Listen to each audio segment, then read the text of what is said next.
Good morning to one and all. Welcome to the People's National Congress Reforms Press Conference for March 8, 2022. I'll take this opportunity to wish all our female media personnel and our viewers a happy International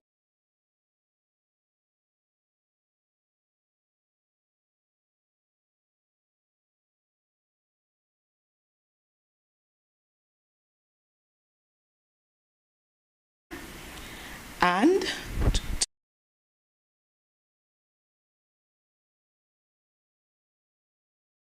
Parliament. So today's press statement will be read in two parts, as is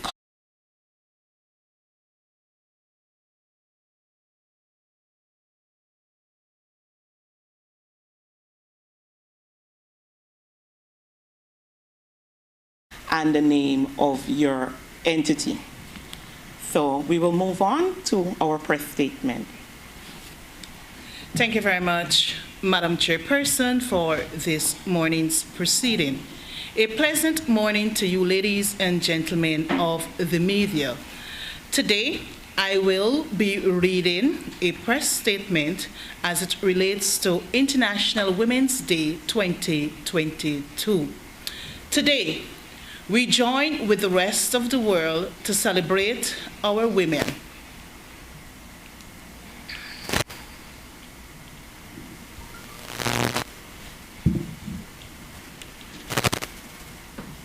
As we reflect on this year's theme, and I quote, "Gender equality today for a sustainable tomorrow," unquote.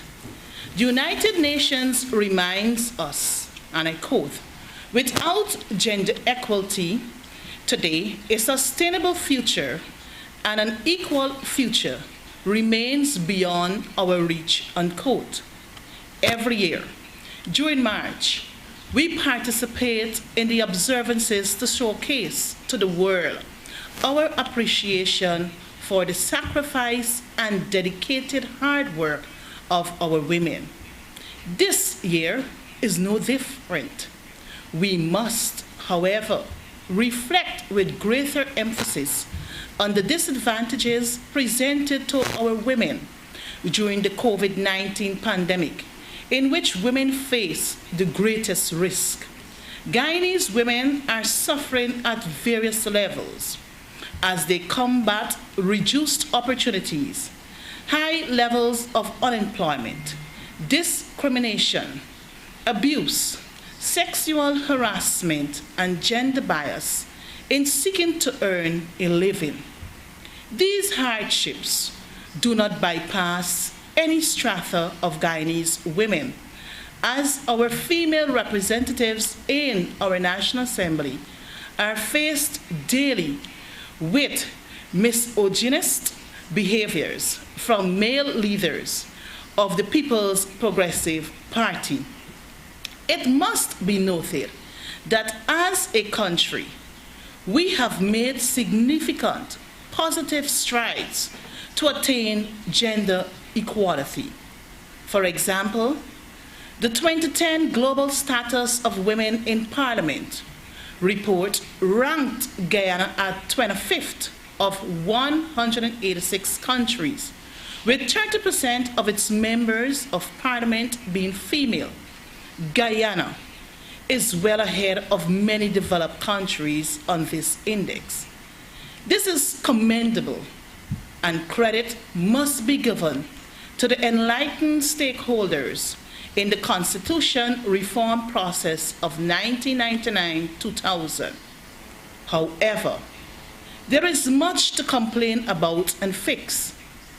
The verbal abuse of our women parliamentarians must not be tolerated under any circumstances. The disrespect, abuses, and sexual harassment meted out to all women must not be normalized. These societal ills must be cured.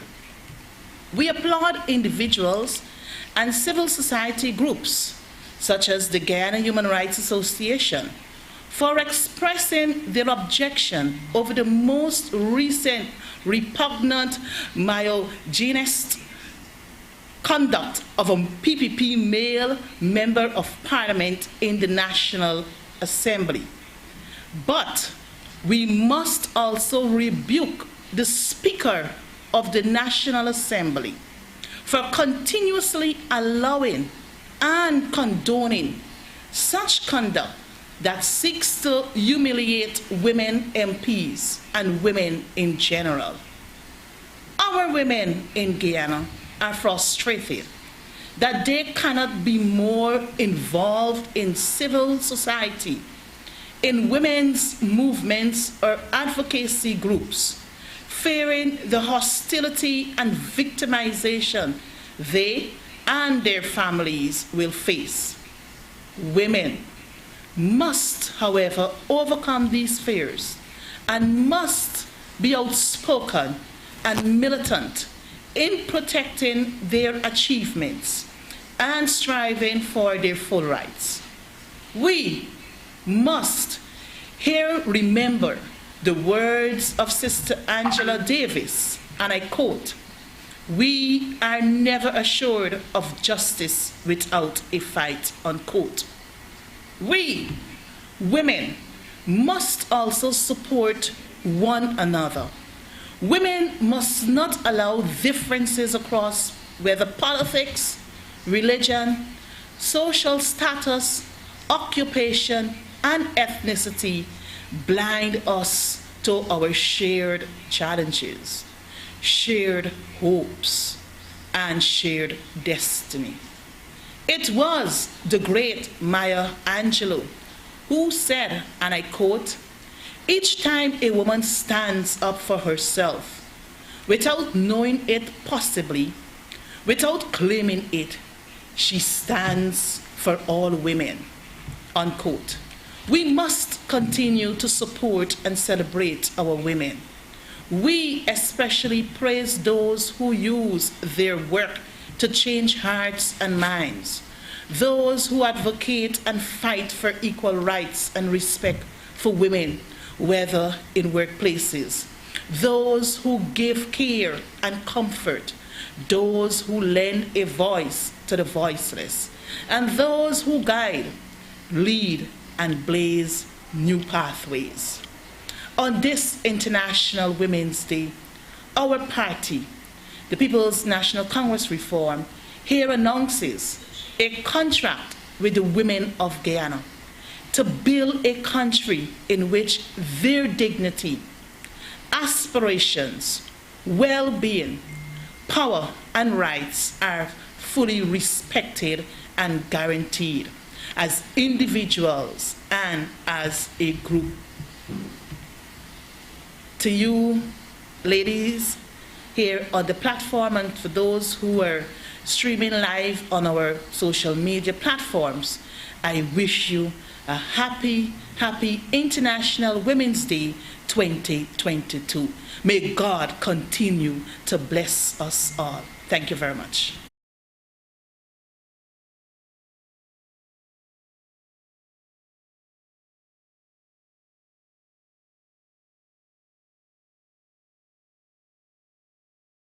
Of the media, I will now read the statement on the start of GECOM's continuous registration process. The PNCR that GECOM commenced continuous registration of eligible persons yesterday, March 7th. In view of this development, the PNCR states as follows. 1. We urge all eligible Guyanese to get registered by visiting the GECOM registration office in their area with the relevant source documents. Note that first-time applicants during the 2019 house-to-house registration have to now reapply from scratch, get registered. 2. The party has put measures in place to monitor the process. We nevertheless expect GECOM to ensure the registration process is conducted in all regions to the full satisfaction of applicants. 3. the start of continuous registration will not thwart the party's efforts to ensure a clean voters list for the next local government elections and general and regional elections. The country is in no way near to achieving the goal of a credible voters list, a goal necessary to ensure our elections can win the confidence of the public and all participating parties. To restart continuous registration, absent any purification mechanism, will add more votes to an already bloated voters list. This we will not accept. The party will soon make public its concrete proposals to address this issue. 4, we wish to alert the government, the public, and all other stakeholders of our extreme dissatisfaction with the operations of the General Registrar's Office.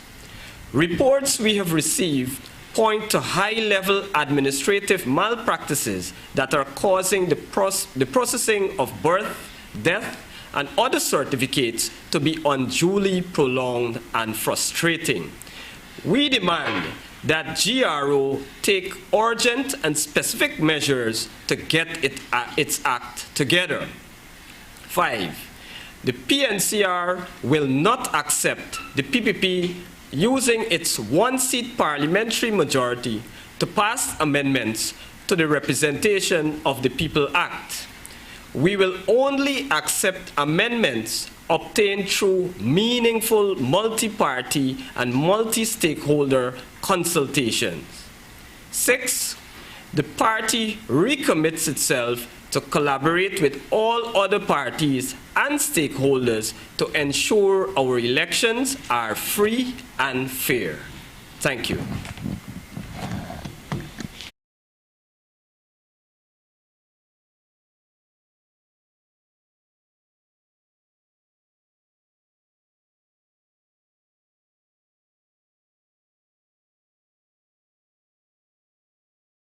Entities, your media house, sorry.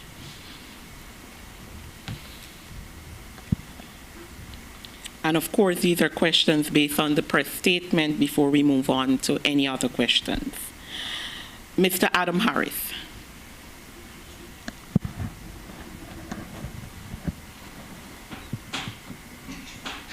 Yeah, good morning, everyone. Mr. Chairman, you talk about all the 2019 applicants have to be registered from scratch. Are you talking about the people who were registered during what was called the continuous registration process? And if that is the case, why must they register from scratch? What happened to the records of those registrations? In the statement, we're referring to those registered during the house-to-house registration process.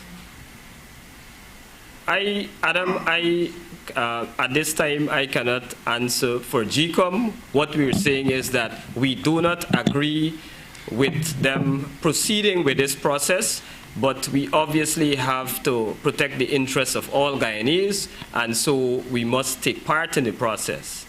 But, yes, go ahead. Sorry. You know, if it's the house-to-house registration, I remember, if I have the figures right, there were nearly 200,000 people registered when that exercise was out there. Are you telling me that all those people who were registered, all those people, including me, I have to reapply, re-register? Only the new, my understanding is that only the new registrants have to reapply. That is our understanding of it. So who determines who's a new registrant? Are you going to go back into the oldest to see Adam Harris was on this one, and we put his name here? Let us do the subtraction and all of that. What kind of confusion are we heading into? I feel your pain, Adam. I know it's very confusing. We're still working it out. We have our commissioners engaged at GECOM. We've engaged our commissioners. And as I said, the process has commenced, and so we have to take part in it and to ensure that all eligible persons are registered. We do not agree with the process, and we will be putting out more in a subsequent media release. But as it is now, we will be taking part in it, and we would like the public and the media to understand that we do not agree with it, but we have our interests and the interests of the Guyanese public at large to protect, and so we encourage all eligible persons to register. All right.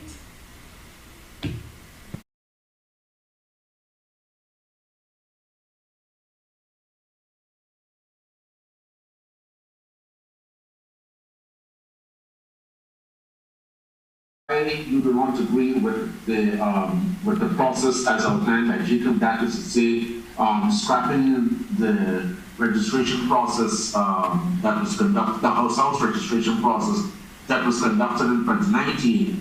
And can you say at this stage what exactly are the prerequisites for a clean voters list? All right. What should be? Okay, to answer your first question, a good place to start, we believe that there should be a review of the 2020 general and regional elections. That is what we have been advocating for. Unfortunately, the government side has not agreed with that position, but we believe that for you to remedy any situation at GECOM and to bring credibility to the process, we should first review the 2020 elections, the events of the 2020 election. There should be an internal review. So that is the first position that we think that GECOM should have taken. As I said before, we will put out our proposal. With regards to your second question, we will put out our proposal shortly. We are working with our lawyers, looking at Representation of the People Act. We're working with our GECOM personnel. So very shortly, we will put out a broad proposal to the public.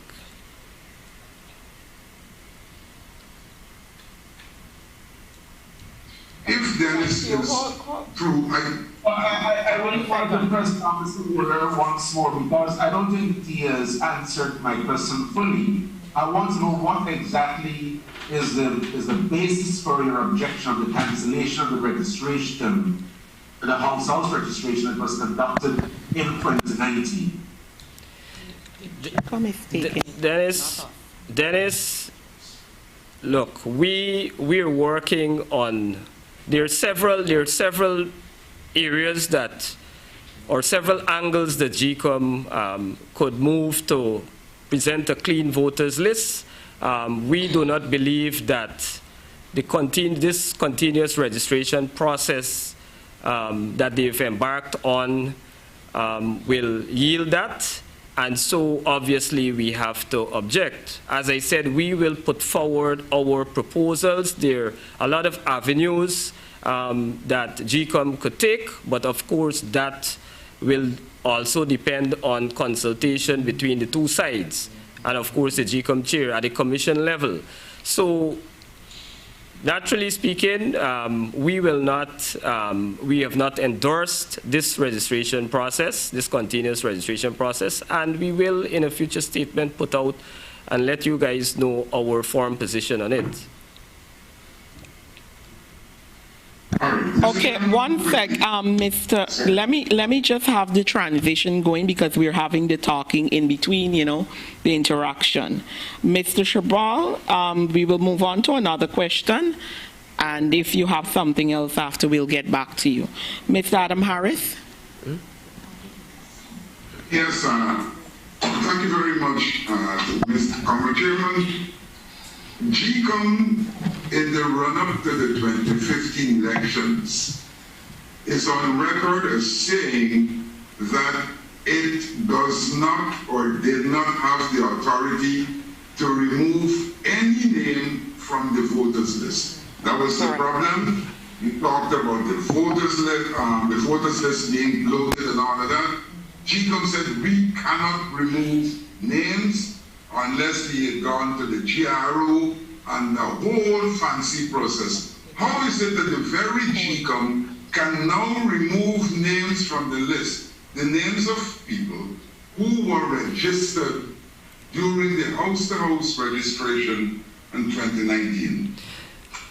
First off, my understanding is that it's based on the ruling of the court, and it is that they cannot remove names from the national the national list of registrants. That is my understanding of it. But it's a very important question that you have put to the floor here. We've engaged our lawyers. We intend to look at the ruling of the court. We intend to look at ROPA, and we intend to look at GECOM as a whole. And as I said, we will put out a broader proposal shortly in a subsequent press release. Thank you. Thank you, Mr. Adam Harris.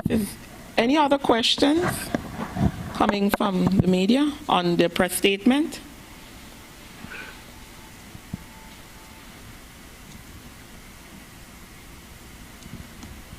Any other questions on the press statement? Okay, well, I will now open the floor for any other question. Chairman, what steps have been taken to fill the additional vacancy in the National Assembly, given the impending resignation of Mr. Joseph Harmon from the Assembly? Is it Dennis Chabal? Yes, it is. Okay, thank you, Dennis. I have seen a copy of the letter from the National Assembly. I do not think it's legally it's a registration. It says there's an intent.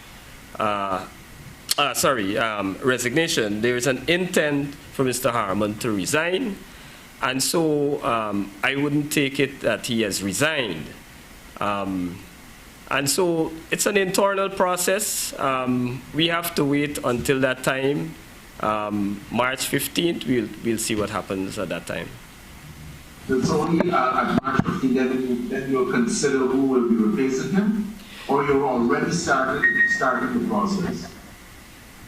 We have started a process. Remember, we expect that the leader of the opposition, first and foremost, the leader of the party, will be going to Parliament, and so there's a process. There is a process. Do you foresee, though, with Mr. Harmon resigning sometime around March 15th or thereabouts, notwithstanding your observations in the letter, do you foresee his replacement representing the diversity of Guyana? I don't understand fully your question. Well, let me put it frankly, your party is largely Afro-Guyanese based, like the PP being largely Indo-Guyanese based. So I'm asking in the context of the replacement of Mr. Harmon, whether you foresee that replacement being someone who's not necessarily Afro-Guyanese, and so it's really in keeping with the diversity of the representation in the House. If you look at the members of Parliament now, you see diversity. So obviously there will be. We've always taken that position. And in terms of who goes to Parliament, the party has got to make that decision. The central exec has got to make that decision. We have to discuss internally, and then we come up with the most suitable candidate, the most suitable person. And obviously, there will be no discrimination in that process. Thank you, Mr. Chabal. One moment. I will get back to you. Mr. Adam Harris, your hand was up for a while. Yes, sorry. I want to talk about this decision by the President and therefore, I suppose, a national decision to grow hemp. My concern is based on the fact that hemp and marijuana are the same cannabis sativa. I don't know whether thought was given to the process of testing to determine the difference between the two, or are we just legalizing the widespread cultivation of cannabis sativa? And for the records, the difference between hemp and ganja, I think, is potency. It's like you drink beer or you drink rum, you know, that kind of difference. But they're both narcotics. So has the party given any thought to questioning the president on whether this is a decision to legalize the widespread cultivation of ganja? It is something that is engaging us. What I will say, we will do our own consultation. We will do wide consultation on this matter, and then we will make a pronouncement on it. But it's definitely something that is engaging our attention. Thank you. Ms. Svetlana?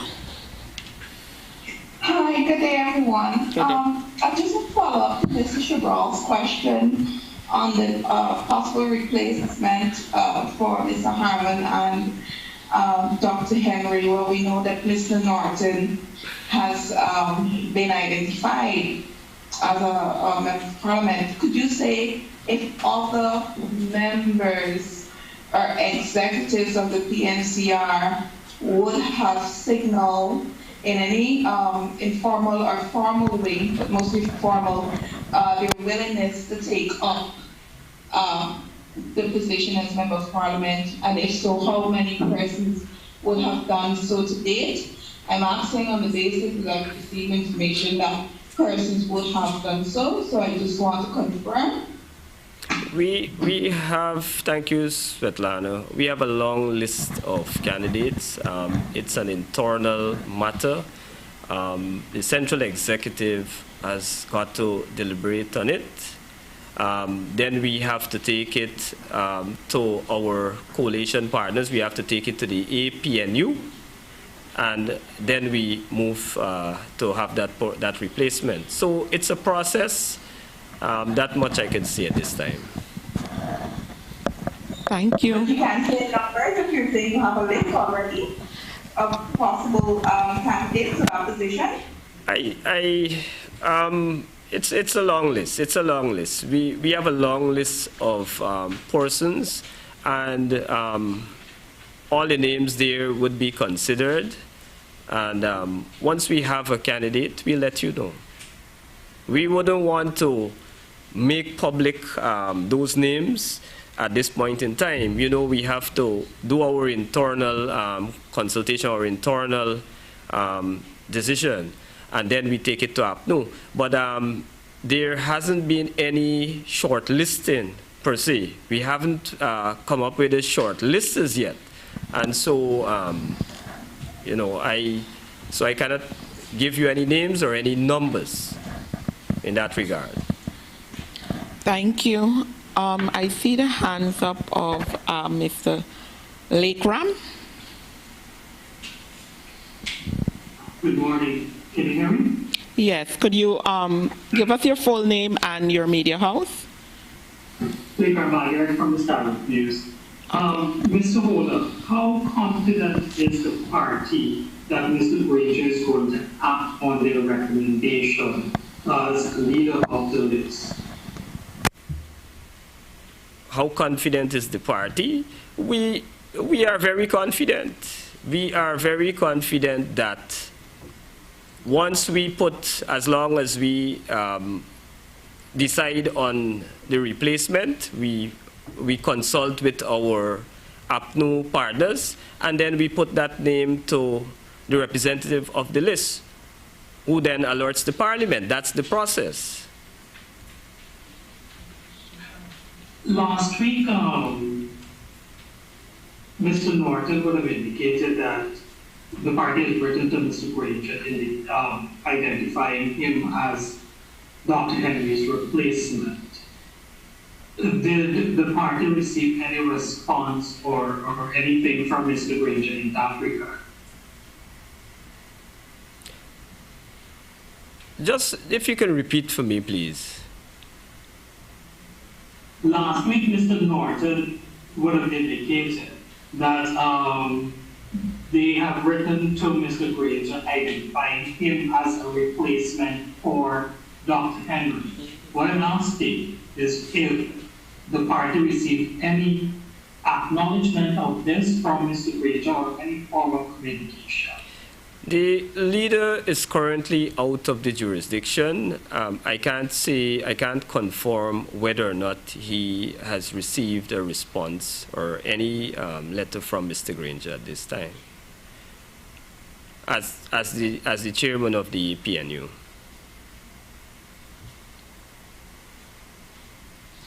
Thank you. Thank you. I see Ms. Wetlander's hand up again. On another question, Dave, recently, I think it was last week, a member of the PNCR, Mr. James Vaughan, in offering his perspective on the PNCR and the coalition as an opposition, would have called for greater unity. And he said, you know, the opposition does not come across as a unified group. And he spoke about doing not doing enough work on the ground. What is the party? And he also pointed to the fact that to date there hasn't been, there's no opposition leader in the National Assembly. Could you say what the party is doing to further unify the coalition as a whole? And have you been able to view Mr. Bond's statement? And if so, what are your thoughts? I haven't seen Mr. Bond's statement, but he's entitled to his view. What I do know is that the leadership has been moving across the country and making a lot of strides in terms of unifying this party. That much I can say to you. In terms of the question of the leader of the opposition, it is known the process. There is a process, and we haven't reached to the end of that process as yet. So I don't know where he's going with that. But as I said, he's entitled to his view. Thank you very much. Chair, I see Mr. Dennis Sherbal's hand is up, and I know Ms. Ferguson can chime in at any time as well, as we're about to wrap up too. Can you say when do you hope to shortlist replacements, possible replacements for Mr. Harmon? It's a process. We have to wait until Mr. Harmon resigns, and we'll take it from there. As I said before, we have a number of names, a long list, and so it's a process. When we get to the replacement, we'll let you know very soon.